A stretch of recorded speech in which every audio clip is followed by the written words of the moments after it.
ভাই এর মধ্যে আমার এই যে রেজাল্ট ভাই সম্পর্কে কিছু বলবে, তা আপনারা শুনবেন। হ্যাঁ বলো। মানুষের দুঃখের কথা আমার বলতে ভাল লাগে না, না বললেও হয় না।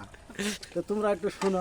সেটা হলো এই শহীদুলের বলে বংশের বড় ভাই, এটা রেজাউল। এই আসাদুলের বরবানার দিন দাওয়াত দিতে দিতে দিতে গোটা বাটু পড়ার লোক দিছে, অথচ রেজাউলকে হরি ফেলা কামি দেবে, বুঝলে? এটা দুর্নীতি করে। কি দুর্নীতি এটা!